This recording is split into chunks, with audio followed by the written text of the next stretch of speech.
All right, so we're going to record the Mastermind meeting for June 2022, and Paula can't be with us. And if you guys could just keep her in your thoughts and prayers, she's unable to be with us tonight with her father's health. So we'll just keep hoping that everything turns out well there. So I gave a list. We are going to talk about communication when it comes to leadership and creating team culture. So something Dr. Spencer and I were actually just talking about. And because we're in the middle of the Great Recession, I think it's important how to talk to team members and how to encourage them. The Great Resignation is going to be in the history books. Your kids are going to read about it, and we're dealing with it. And probably a recession's coming. So how do we recession-proof our practice? So we're back to talking about what we were talking about 2 years ago with COVID coming out of that. But before I do that, Dr. Singh, you had submitted a couple of things, which was different ways to appreciate your team, which is a leadership thing and retaining and creating culture. So we'll start with that. And then the voice over IP phone system, we'll touch on that. I don't know if I have much help to you, but maybe Dr. Spencer does, or somebody will respond to it. And after watching this, and we'll get an answer for you. Okay. Okay, sure. So your first question, different ways to appreciate team members, really falls in suit with what I want to talk about tonight, which was the essentials to leadership and team culture. What I would challenge any doctor to do is to ask your team members to write you a letter. And at the top of the letter, it would read, what would it take for me to love working here? It's a very, very interesting question that will open up some interesting responses that you wouldn't necessarily imagine or even perceive that it would be on their mind. What would it take for you to love coming to work every single day? What would it take? And they get to write it to you. It's a love letter to the practice, right? It's a love letter to the practice, and they get to say anything they want. They get to say anything they want, and there's no judgment on it or anything. And you preheat it to everybody that way. You hand them a piece of letterhead and said, write the practice a love letter, give it to me, and share with me what it would take for you to love coming to work every day. What you'll hear in that, Dr. Singh, is appreciation, family values, feeling connected, having a relationship. And so like Dr. Spencer and I were just talking about, then you got this book. I think Dr. Singh, we were talking about this too, Emotional Intelligence 2.0. This is a great book for every leader to take because it'll tell you where you're strong and where you're deficient in your relationships, in yourself and in your relationships. So you might see some similarities in that. The appreciation game, what you're asking, I tell doctors, as soon as you think you're doing appreciation enough, you've begun to lose. At that moment, you're falling behind. You know, with a family member, you can say, good night, I love you. And it's appreciation, right? But with your team, you can just say good night. Hey, I really love what you did with Ricky Bobby today at 2:00. The way you talked with him was amazing. Appreciation works best one-on-one versus a group setting. And here's why. Oh my gosh, Becky, I love the way you took care of that phone call. Everybody else is listening, and guess what they're thinking? Yeah. And you might not even be able to hear everybody else. Maybe for you, Dr. Singh, Jody's in the room doing hygiene. You can't really hear what she says all the time. And so you can't appreciate her the same way because you can't hear it. Or like when we do call grades, Dr. Spencer, we were just talking about this too. We do call grades, and that person gets to be appreciated for a job well done, but we don't record hygienist conversations. We don't get into that. And so you can't appreciate people the same way. So there's a video going around right now on the dental social media stuff, and it's orthodontist office, and his whole team standing around. This is when Yes, I saw that one. And they're celebrating her 20-year anniversary. There's two doctors, and they each got stack of $10,000. And in $1,000 increments, they're handing her $1,000 at a time for every year she's been in that practice, and just filling her hands with cash. Another doctor comes up and gives boom, boom, boom. The reason that works is there's other people who haven't worked 20 years. That's factual. Right. You got somebody in that group that's worked 22 years, you got a problem. Right? So you can do it when it comes to something like that, but not when it's an opinion or something subjective that you're just observing, or you could be missing something. You can't miss how many years somebody served your practice. There's a practice up in Canada that I've worked with in the past, and they do a 1-year anniversary through 20-year anniversary gift. And they have a dollar amount they spend on that based upon years. So 1 year, 100, 2 years, 200, 3 years, 300, 4 years, 400, 5 years, 500, 6 years. And they always buy from Tiffany's. So the employee gets to do what they want with it. They can re-gift it, they can return it, they can do whatever they want. And they love it. Yeah, I like some of those ideas. Currently, what I'm doing is I want to do more. Yeah. You know, if when I go for hygiene exams, you know, I will make a comment, not every single time, but I don't want to make it like sound generic, but yeah, it waters it down. I do appreciate in front of patient. I say to the patient, you know, Mrs. Smith or John, you know, you are one of the best hands, and Jody does an excellent job, and Jody, thank you for doing such a great job. Everything's working with me. Yeah. I do that, and then sometimes with my dental assistant, at the end of the procedure, I will, when the patient is sitting up, I'll turn to Maria, and I'll say to her, Maria, thank you so much for helping me out with this procedure. You're excellent. It's great in front of the patient. Oh yeah, that is a win, because you're not having peers hear that necessarily. I think that's a win. Yeah, that's good. But I'm sure there's a lot more I can do, you know, to connect with them and ask them. So there's a book called The 5 Love Languages by Gary Chapman. Yeah, I have that one. Yeah, we just translate it to appreciation languages. So you got 5 categories: touch, that's out. But the other 4: gifts, words of appreciation, words of encouragement, quality time, and acts of service. And you have them grade what their number 1 is, and maybe their number 2. And then you say, okay, so Jody, your number 1 is quality time. She would be a quality time or acts of service type person, probably. So you would say, Jody, give me an example of what quality time looks like for you. I want to appreciate you with quality time. What does that look like? Oh, I would just love a lunch date with you once a quarter or something. Okay, let's do that. Dr. Spencer was just talking about, he used to do breakfast with a team member. That's nice. Yeah, just come in early, 15 minutes, one-on-one with them. And I told him, I said, be interested, not interesting. You're listening to them. It's your weekly check-in or your monthly check-in with that person, depending on their longevity of the practice. And you buy them breakfast and you spend an extra 15 minutes with them that day. They feel special one-on-one with you. Yeah. And I was thinking in the same terms, not for breakfast, maybe for taking, maybe, you know, individually one of my team members on lunch, maybe on a monthly basis. Yes, it could be lunch. But I don't want it to sound or feel awkward that, you know, why is he asking me out for lunch? Or, you know, I don't know. Tell the whole team. Tell the whole team and say, look, here's what's going to happen. I'm going to do appreciation lunches with you when I feel like you've been doing a job well done. And we're going to go to lunch to your favorite place. You know, here's your choices. You know, keep it within reason. We got an hour. We'll go out to lunch. And that'll be something that you guys do. But again, your love letter is going to tell you how they want to be treated. Maybe somebody doesn't like that. I don't really want to go to lunch with you one-on-one, doctor. That makes me feel awkward. Yeah. So, you know, that's let them make that call. Give them a choice.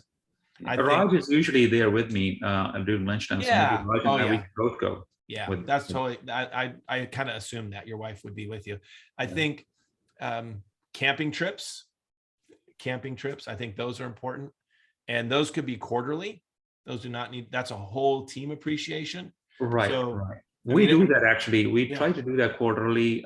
This month we were actually going to go to, bowling and then watch a movie and have a lunch together. But since it's a graduation month, so that plan actually fell apart. So we're going to do that in July. Okay. You can't do enough of those, in my opinion, and you're right. Falling off on that big time compared to my earlier years. We were more quarterly, and it pays hugely to get together like that. Well, and if you think about it, quarterly, there's 4. One of them is your Christmas party at the end of the year, right? 3 of them you get to just make up as you go. Hey. What's going on? How are you, doctor? I'm great. How are you? I'm doing well. I'm doing well. We're just you're joining us at a perfect time.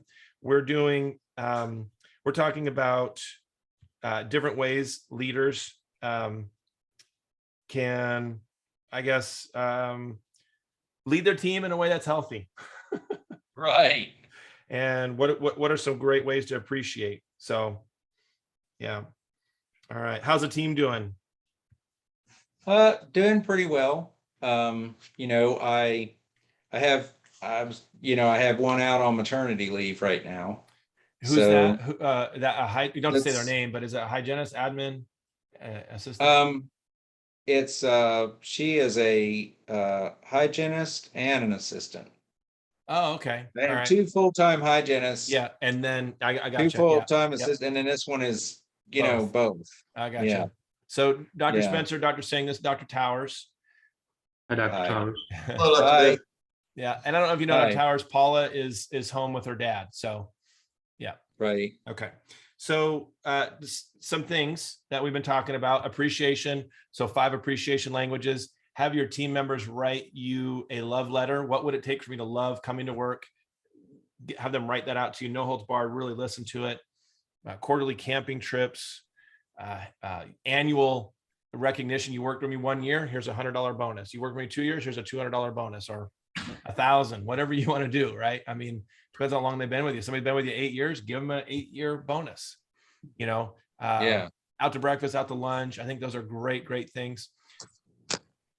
I want to shift it a little bit. I'm trying to write. I like that one where you said, I think you said, write what it would take for you to love coming to work every Yeah, day. write that out for me, and you got to be ready to hear it. That's the hard part. You're Yeah. going to write a love letter to your business, and you say, what would it take for you to love coming to work today? I'm actually going to do a podcast with Ben Erickson on that very topic, and that interview's in July, so that'll come out probably late July. But on that topic, it will be something that we discuss. So, but I want to What was that you just said? You're going to discuss interviews when? Yeah. So Dental All Stars is the podcast that I host. It's called Dental All Stars, and it's on the schedule. It's on the calendar for July 11th. So in a month. That shows you how booked I am.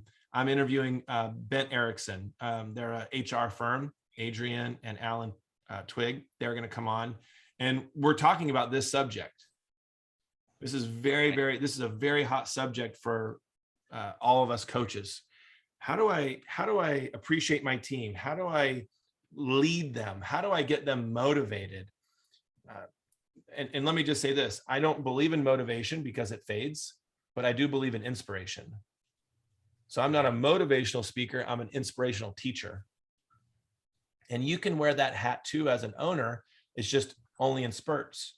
You need to empower your team to also wear that hat. When not everybody likes to. Some people like to just be quiet. You know, Dr. Singh's got a hygienist who's super quiet. He's just very chill. And so that's okay. If that's not the hat you want to wear, that's totally fine. What we want to do is we want to appreciate our team. And we also want our team appreciating our team. That's what I wanted to get to. Okay. It is not a trickle down economics situation. It is not you as the lead appreciating your team only. This is everyone's on the same plane of appreciation. It is a horizontal plane. You're appreciating her. You're appreciating me. It has to work that way. So you encourage an environment that exists that way. And you can do that through teaching them the 5 appreciation languages book. You can go through that with them. You can go through emotional intelligence book with them, EQ. You can just give them notepads. You can go out and buy some nice notepads, and it'll just say on there, I love it when, signed by. And you give those out, and then you have a fishbowl on your team meeting table, and you say, every time you get an appreciate, you get to put it in this fishbowl. And at the end of the month, we're going to reach in that fishbowl. We're going to pull out a winner every month. And that winner is going to get a $100 gift certificate. And it's going to be who gave it and who received it. It promotes giving and receiving. So anyway, I only want to get appreciations to put in the fishbowl. It's got to be giving and receiving. And you can set parameters. It can't be, oh, you warmed up my car for me. You know, it has to be maybe more dental related. It could be the verbal skills that we teach. It could be, you could create the rules for that, and you could switch it up. Hey, this month it's going to be about this. This month's going to be about that. It's going to be just loving on your team. What do you love about them? What do you love about their character? Write everybody writes everybody something. That's your homework. And so, No, that's a great idea. yeah. And that way the weight isn't all on your shoulders as the doctor. And hopefully you get some appreciates too. I think sometimes team members think that's brown nosing or sucking up or what's the angle here, but it's just meant to create the culture that way. Okay. Patients thrive on that when that energy is going on. Well, that's your culture that they're picking up on. And more important, I think equally important, Dr. Spencer, is that they thrive on it when it's healthy and positive, and they, whoa, what's happening in here when it's negative and junky? When there's funk going on, they pick up on it. They do not want to be there. Their alarms inside are going off, fight or flight, right? That that energy, that chemical reaction that's happening in their brains going, wait a second, I can't even listen to what you're saying because there's some funky mojo happening. So there's an endless amount of ways to appreciate. I'll say bonus. Bonus is another interesting tool. And, you know, for years and years and years, I've done a very calculated bonus system. Hit this number, get this reward. Hit this number, get this reward. And everybody gets it. And I'm okay with that. But I also believe in a subjective, man, I really feel like Patty did a great job this year. Angel did a great job this month. Excuse me. I really love what she was doing this month. I didn't feel like she didn't call in sick. She didn't have any unexcused absences. She was early every day. I'm going to sit with her one-on-one this month. And I don't do it every month for that same person. But I sit down with them and I just slide $100 bill across the table and I go, this month you killed it. And I want to tell you why. Or $200, whatever it is, right? And you say, your dedication to practice wowed me this month in these 5 ways. And you list it out and you be very specific on what you do. That to me is a reward system. Whoa, I didn't even know you were paying attention, doctor.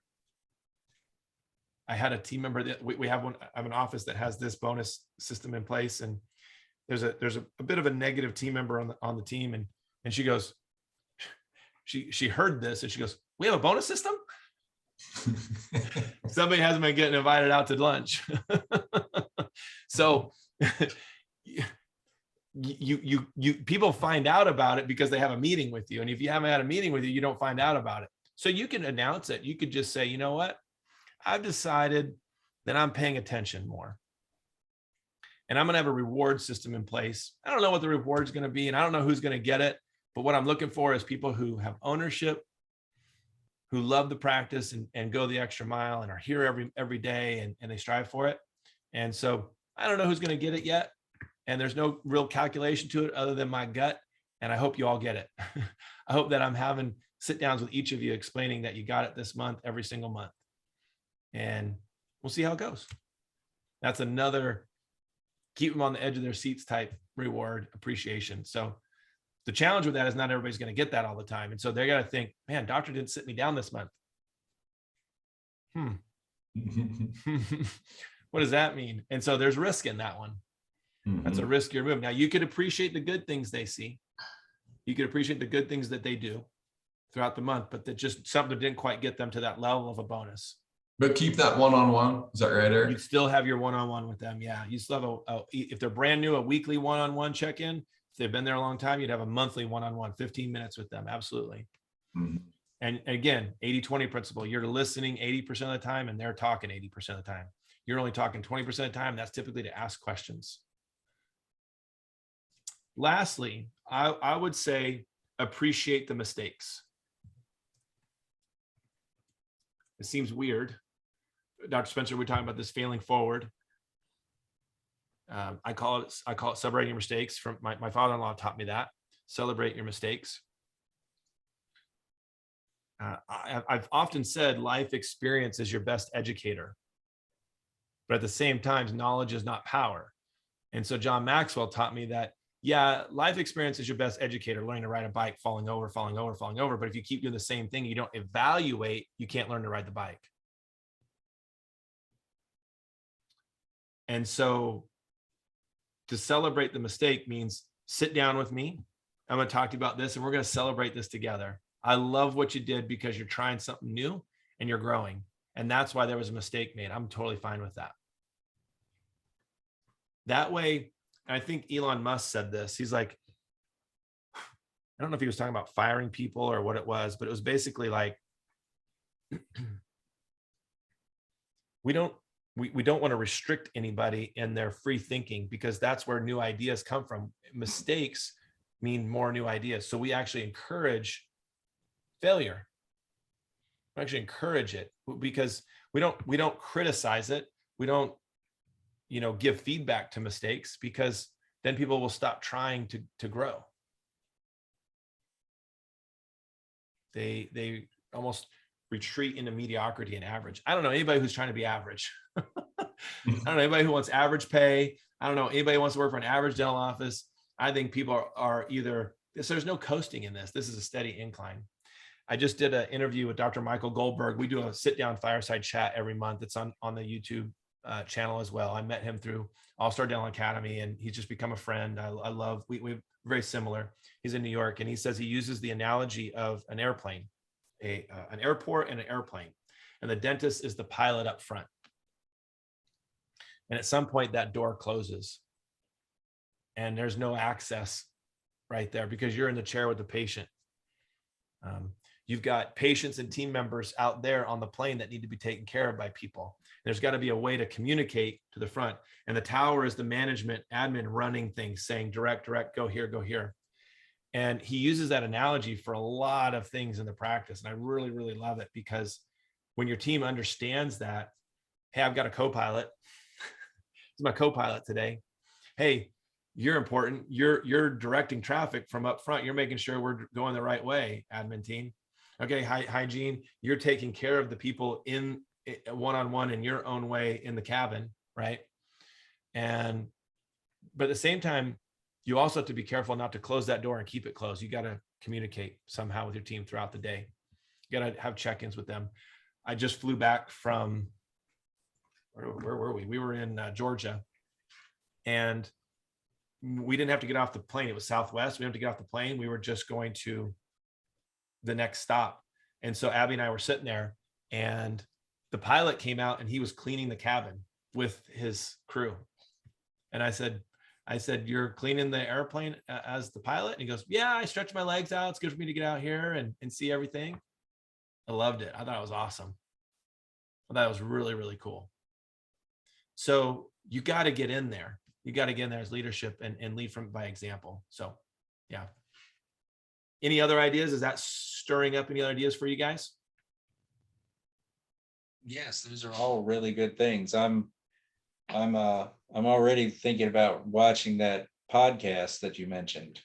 Yeah. So if you go to the YouTube channel and you look under Mastermind Group playlist, you'll see my fireside chat every month with Dr. Goldberg. And he's always got great ideas in there.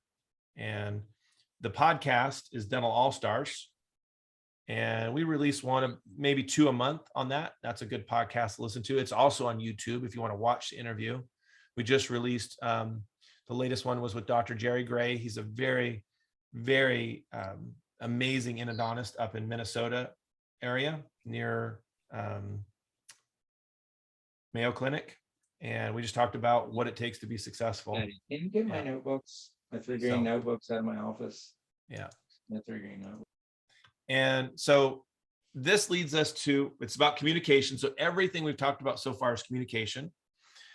That's what creates culture. I would also say, sit down with your team and create your culture guide.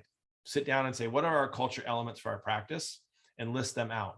Hey, what are we about? Well, we're about being positive and happy. All right, let's define that. What does that look like? All right, what else are we about? Oh, we're about being high quality. Okay, what does that look like for us? And define that out. Okay, we're about, what else are we about? Oh, we run on time. We're early. What does that look like? And define that out. And come up with 5 to 10 culture elements that define who you are. And this way, when someone's not in line with those culture elements, you can talk about it. As all of you know, we talk about being a 10. So 10 is typically a culture element. What does it define what that looks like? Being a team, what does that look like? High customer service, what does that look like? Create your culture element, but that takes communication and listening to your team on it. So with the Great Resignation in place, it's really hard to find team members right now. So if you have a full team, be very, very thankful that you have a full team. That is an amazing feat right now. Keeping them is a whole nother challenge. And so I dare say, with inflation and everything, raises have been in your current environment for your team members. That has been something that you've been talking, or they've been talking to you about. Gas prices go up, they come to you, boss, hey, can I get a raise? That's going to happen. The conversation should go, absolutely. Let's talk about how to get it.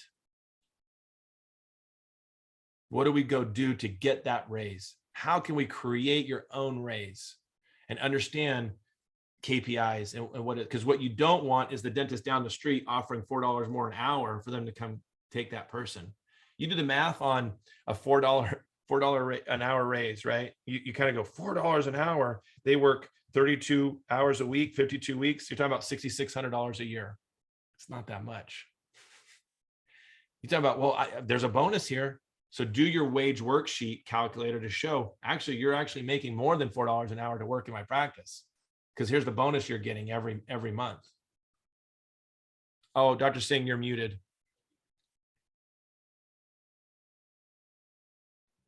I was asking my question, do you have that worksheet? Mm-hmm. Yep, absolutely. I'll send it to you. Thank you. Yeah. So it's called employee compensation worksheet. And you take everything they earn and you just add it up. Gross pay, taxes, vacation pay, benefits, bonus, divided by the hours you work. This is your real hourly wage. Yeah, I think most of the time they don't look at all the extra stuff. They only look, okay, this is what my hourly rate and this is what I'm making, which is not true. That's not true. Yes, you're exactly right. I don't know what just happened. I need to attach a file here. There it is. I will send it to you right now. Yeah, anybody else listening to this recording later wants that, happy to send it to you. Okay. On its way. So recession proofing your practice. Interesting thought. I think we'll, like 2008, 2010, I think we'll have a 2-year head start on, there's a recession. We got to prepare for it. There it is. You got it. So the hygiene department becomes essential to making sure it's productive and growing, not declining, not even maintaining. That is declining. When your hygiene department is not growing, it's declining. So how do you do that? That's butts in the seats. I think that's a great way to recession-proof your practice. Well, how do you do that? Well, overdue hygiene systems got to be in place and your marketing's got to be in place. What do those things look like? You cannot be afraid to shine. You cannot rest on, wow, we're really busy right now, I can just let off the gas. You need to maintain a healthy way to grow your practice. And secondarily to that, we're so busy right now, we're booked out so far, we're not seeing new patients within 7 days. I think that's a problem.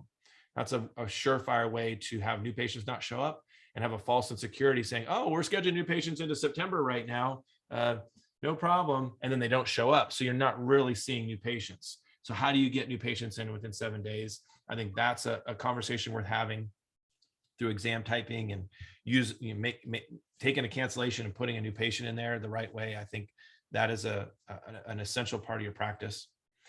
And so I'd love to hear from you guys. You've been through a recession before. Any ideas that you would give your colleagues, something you did to recession-proof your practice? I would say go extra mile to, to treat your patients. Set yourself apart. Set yourself apart. Spend an extra couple minutes if you have. Make phone calls, follow-up calls, welcome calls. Oh, it's good. Yeah. As the doctor. Yeah, as a doctor, connect with them, see what's happening in their life, how they can, help. And I've been thinking of forgot doctor's name. I was on the last Mastermind.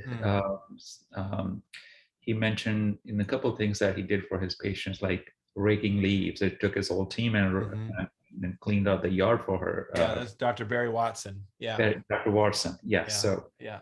that those are the great ideas. So, Mhm. so I'm thinking, you know, if any opportunities like that happen. Yeah. So I think that's pretty much that I can think of, you know, connecting with them, Yeah. That's good. genuinely caring about them. Yeah. Love it. Just gentle part, but Yeah. as a human being. He was really talking about having a 12-month marketing plan. And Yeah. once a month, they did something special for a patient. No, it was a surprise. They just showed up at their house and did something that they knew would mean something. Maybe it was delivering a basket of something. Maybe it was raking their leaves in their yard, just took energy and effort, community service type things. And love that. I think that's team building. I think you have to give back in your life.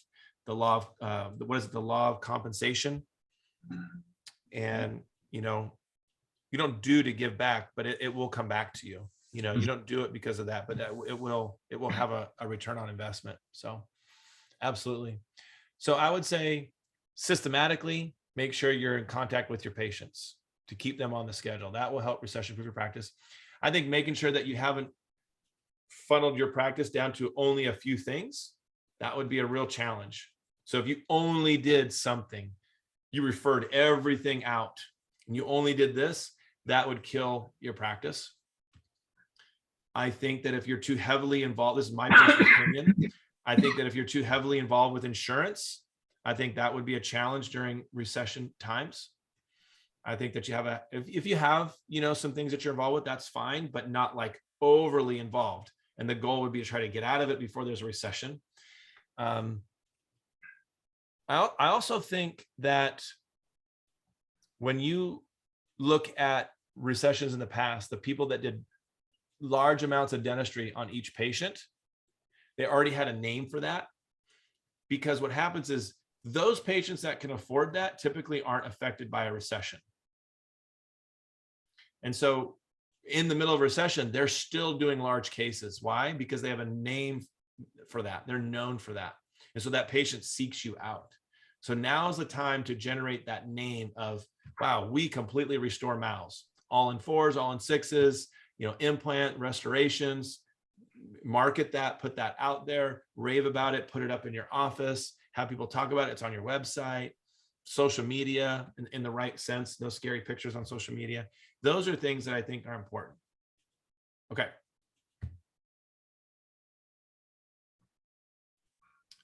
Dr. Towers, you're muted. Yeah, unmute yourself there.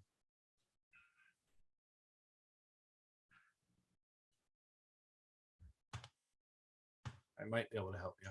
How about, does that help you if I do that? Got it. There you Okay, go. I just All saw it in the lower. Are we in a recession now? No, but we're preparing for one. Okay. Yeah. I mean, is one being predicted or something? Yeah, but I think dentistry, if you remember back in 2008 when there was a market crash, we didn't feel it in dentistry until 2010, 2011, but we felt it. And we felt it for 2 years while everybody else felt it for 4 years. So I think that if there is a recession coming, we're going to know, or let's say it happens, we're going to know, we're going to know in advance. I think healthcare is slower into that curve. Does that make sense? Okay. So what I want us to do is prepare like these predictors are correct and hope that they're wrong. Okay. Yeah. Okay. But with inflation the way it is, and with interest rates going up the way they are, these are predictors to a recession. Okay. Okay. And so your team's going to be stressed in these situations, and they're going to worry in these situations. And we don't want to be, oh, don't worry about it. That's not where we want to be. We want to be like, all right, let's protect ourselves. Let's be entrepreneurial. Yeah. Let's protect our investment here. Let's minimize our risk. Refer less things out. Add more clinical skills to your repertoire. You know, if you've always sent out endo, figure out how to do endo. Get to, you know, I align with Sun Endo and Gentle Wave stuff. You know, get to some of these CEs like that. Do the Cois, the spears. You know, those things that, you know, diversify you. Do not whittle yourself down into an isolated instance. So like my father-in-law loves TMJ. He's got an ICAP machine. I'm like, I will not allow you to just deal with TMJ pain. You've got to be a general dentist and have that within your practice. that I'm okay with, because you whittle down too far and you can't do it. You have a client and that client wants to only do veneers and whitening. And I say, you gotta have more in your practice moving forward. Have a practice than a practice. Do those things, be known for that, but still take care of the patient. Sometimes you got to do some of the things you don't like to do in these sorts of scenarios. So be prepared for that to widen your palette. That's all. Okay. It just seems to me like everybody that I know that is willing to work at all is busier than they can. I mean, they're just so busy. Yeah. But you feel like that's going to be, I guess, changing. I don't know. For sure. I don't feel that way. I'm just listening to what predictors are telling me, what I'm reading, what I'm hearing. Okay. Yeah. Okay. I was just at a mastermind retreat, a summit in Florida. When was that? May. Let's see. Yeah, in May. And we had a panel, and one of the people on the panel is on the board for the ADA. Okay. And this is something that he was talking about. Okay. Yeah. So, and not like doom and gloom, but just like, hey, get prepared for this, because all the signs are pointing to that. Okay. They're predicting interest rates to hit like 6% in the next year and a half. That's not a good sign. Yeah. Not a good sign. I'm going to wait now. I'm not doing anything. So what happens then? They all wait. Now money's not moving. It's not exchanging hands. People aren't buying houses. They're not moving. So people don't relocate and bring money to areas. So, okay. Question, do any of you guys or Eric, any of your clients have taken any courses in oral surgery? I normally refer my third molar extractions out. I want to get better at it. I do some on the maxillary ones, but mandibular I have to refer out. So I'm thinking, I could learn those, and I can still do some that I feel like the easy ones to do, instead of referring all those out. So if any leads, any courses or anything, please help me out with that. Dr. Towers, you do some extractions. I do quite a few. I basically went to, I went to a course that was put on at the dental school, many years ago. Okay. And I think the guy that actually taught it is retired now. In fact, I know he is. So I have to be honest, I wouldn't know where you could go now, because that was so long ago. Other thing I was thinking, maybe going to the oral surgeon I referred them to, and Right. just shadow him for a few days. Yes. And I don't know how he's going to feel about it. Ask him. Most specialists say, yeah, let me show you how hard it is, so you never want to do it, and you refer to me more. That's how they kind of have the attitude of. But yeah, I would ask him. Are you a Coyce, a Spear, a Dawson, Pankey? Okay. Spear. Reach out to them. They'll know where to recommend you go to. Yeah. Sure. Thank you. All right. Great question. You also had another question too, Dr. Singh, about the phone system. Why don't you share that? And at least we'll put it out there so people watching may, if we don't know the answer here to any of this stuff, email me, Eric, your coach at charter.net. Just email me, and then I'll put it out to everybody what the answer was. Okay. Okay. What was your question about the phones? So question was that we used to have a revenue well phone system, and actually initially it started with the We. Yeah. We have a We phone system, and they had an app. And with that, I was really in touch with my practice when I'm not in the office. I could text on my phone app. I could call patients directly from the phone app. I could see the schedule, who's coming, and if I need to schedule someone over the weekend, I could do that. So the reason we got out of We was that we were only using We for the phone system. They had other features like reviews and Text, scheduling and all that. email. Yeah. And we were not using them for that because we had revenue well for that. So I was Gotcha. paying double. Are you an EagleSoft office? I am. Oh, So okay. we actually switched. Then revenue well said, oh, we got our own phone system. You don't have to have the Weave. So we switched to revenue well. Revenue well was not as good as Weave was. And then Weave's customer service, was kind of declined in the last couple of years. And then I got rid of revenue well, I got rid of Weave, and we just signed up with Yappy. And they recommended going with Mango Voice phone system. And I can tell you, this is the worst one I've ever had. And I have already paid them for the entire year to to get the discount. Yeah. And I just want to. They got their money up front. There's always a sign when they want the money. Yeah. Let me just say this: voice over IP is as reliable as internet, and so if you always want to check your internet coming in, that's also got to be top notch. If you have fiber optics, get fiber optics if that's an option. But I will tell you that Weave grew really fast, and they didn't have enough customer service representatives for the growth. And I think they've caught up on that. So I think they're back to being really good. I will also say that these phone companies have a 12-month rotating contract, and you don't cancel it on that day, you're automatically enrolled in for another year.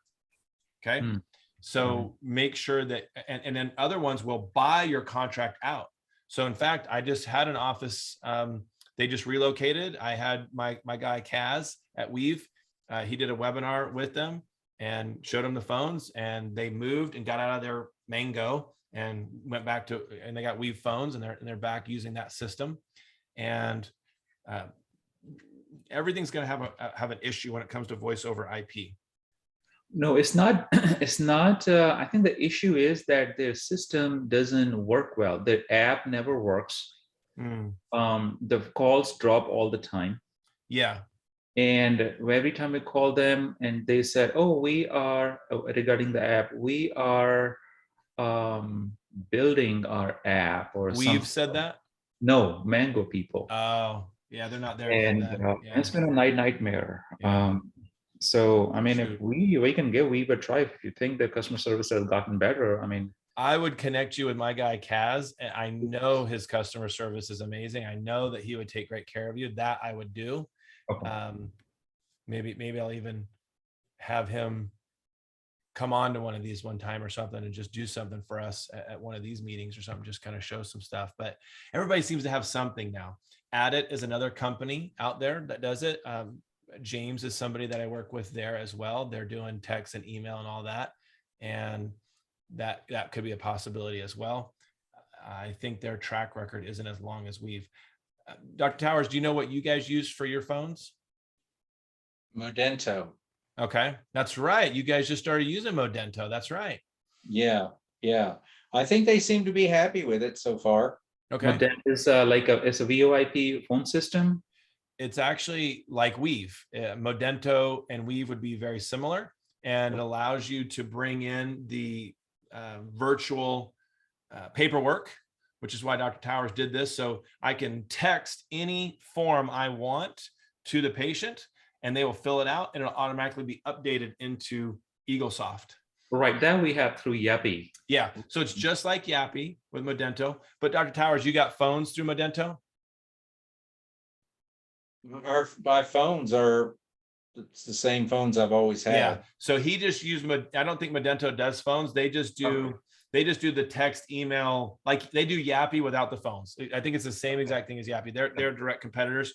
Modento is owned by Dental Intel now. And okay. Yeah. So Dr. Towers, you have phone lines or do you have internet phones? Phone lines. Yeah. I still think analog phones have a place.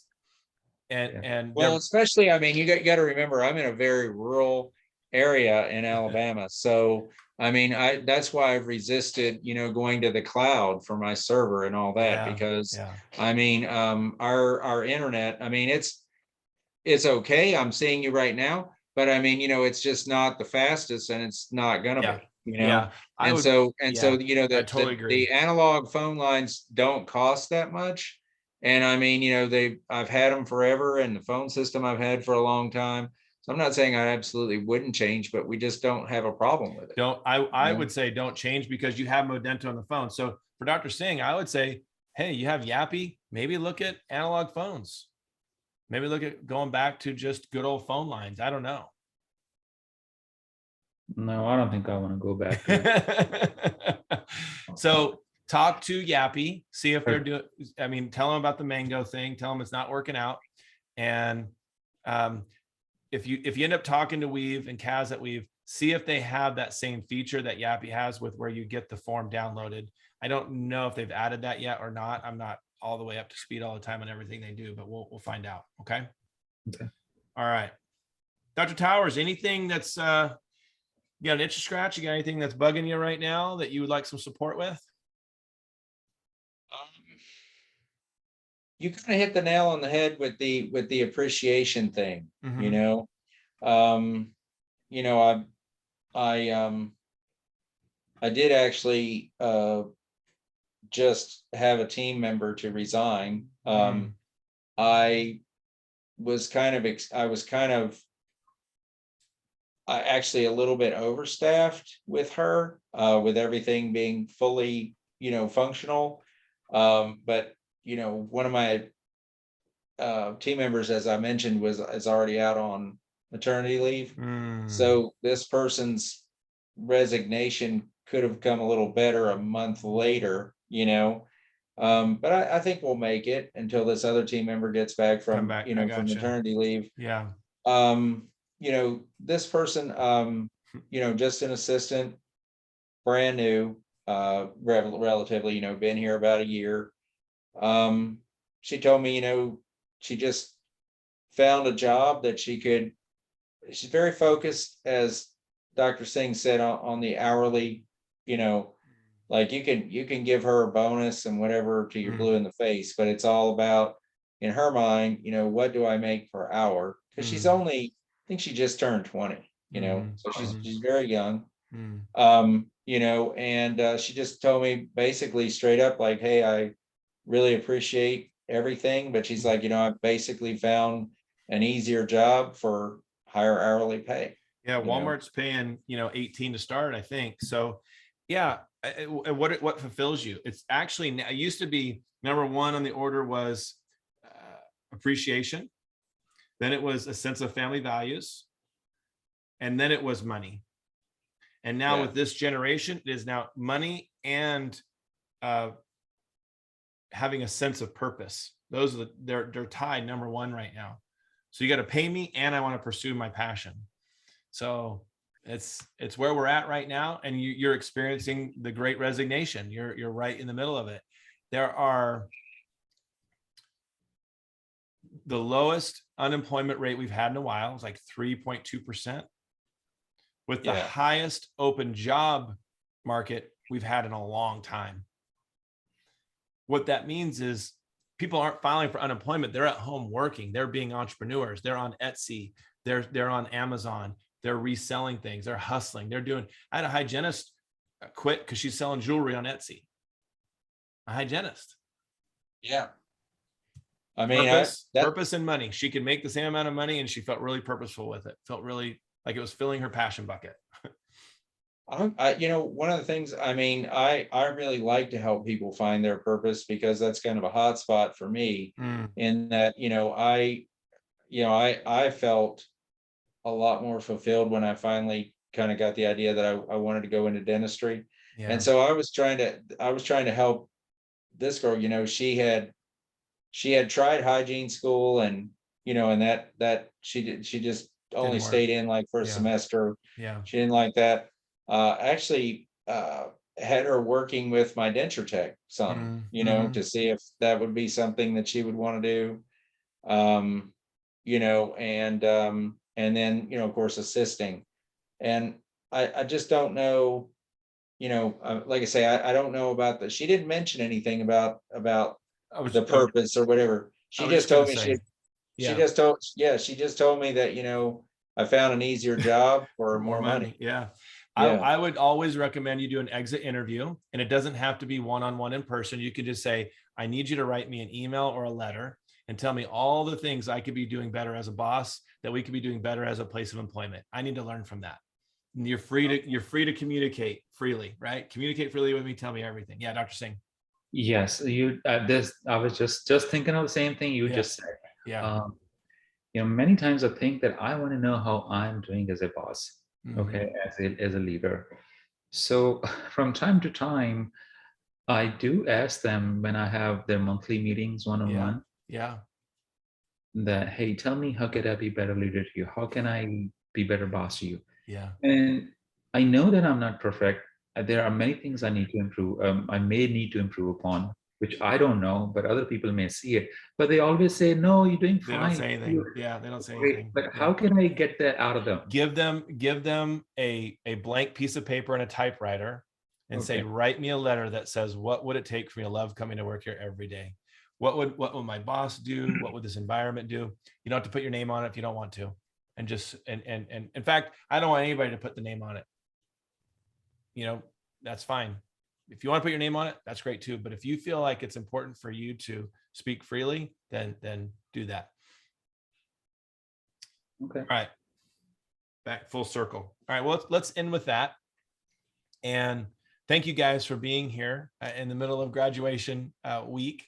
So my graduation is tomorrow night. So I just got this in. So appreciate you guys. I'll record this. We'll send it out. Dr. Singh, you got your compensation worksheet.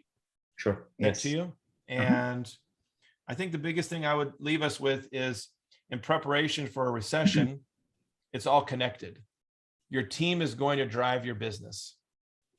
If they feel like they're in the driver's seat and they have ownership mentality, and you've given them that ability, then I think you're going to be fine through a recession. As long as your skill set's wide, your palette's wide, I think you're going to be fine. But it takes planning now. It takes